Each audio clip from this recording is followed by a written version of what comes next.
दर्शन करने के लिए नयन खुले हों तुम्हारे। और यदि नयन खुले हैं तो भगवान का दर्शन भी आपको मिल रहा है, भगवान की भक्ति भी आपको प्राप्त हो रही है।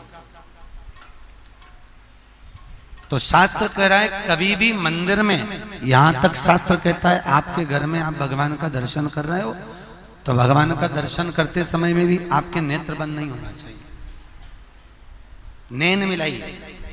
आपको पहले भी कथा में 5 दर्शन कहे। कितने दर्शन? 5।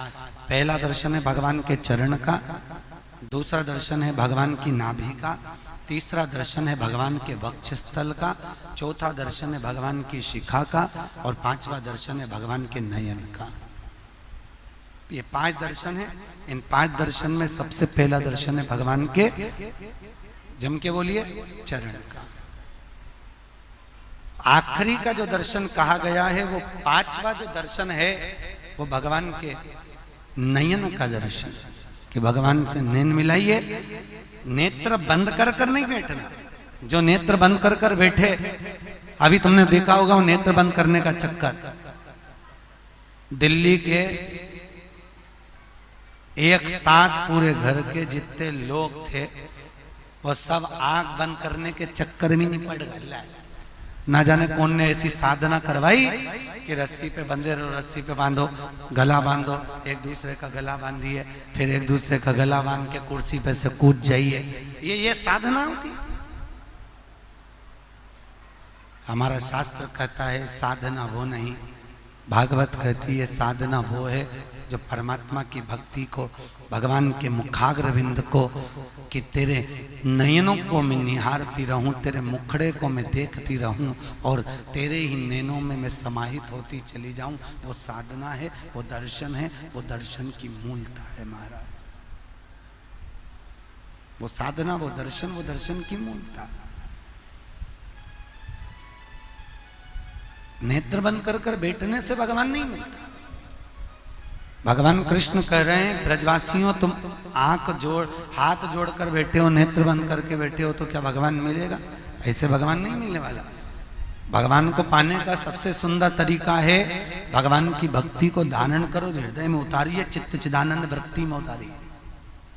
भगवान हिंदू धर्म में मूर्ति की पूजन बताइए तो मूर्ति की पूजन क्यों बताई? कि सामने मूर्ति होगी तुम उससे नैन मिलाते रहोगे, परमात्मा तुम्हारे भीतर जाता रहेगा और तुम परमात्मा के भीतर जाते रहोगे। मूर्ति की पूजन इसलिए हिंदू धर्म में प्रथमता में वर्णित करी गई है महाराज।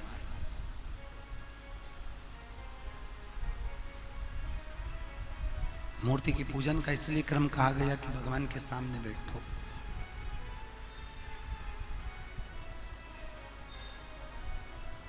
वो गीत गाते हैं ना, ये आ बैठ मेरे पास तुझे देखता रहूं, ना मैं कुछ कहूं ना तू कुछ कर।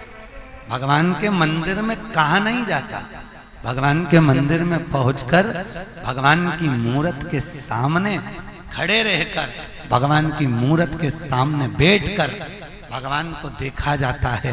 भगवान आपको देखे और आप भगवान को देखें, बस यही निर्मल भक्ति का प्रतिबिंब बिंदु है।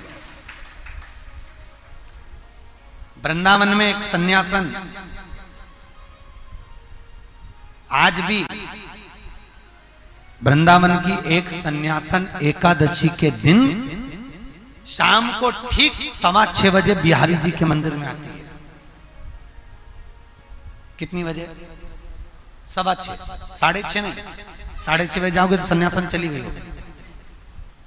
बिहारी जी के मंदिर में आज भी 6:15 बजे एक सन्यासन आती है, सफेद वस्त्र पहनी होती है, यहाँ से यहाँ तक तिलक लगा होता है, नाक में नथनी रहती है और वो सन्यासन भगवान के सामने, बिहारी जी के सामने एकादशी के दिन माला को बस ऐसा करती है और भगवान बिहारी जी को माला दिखाती है।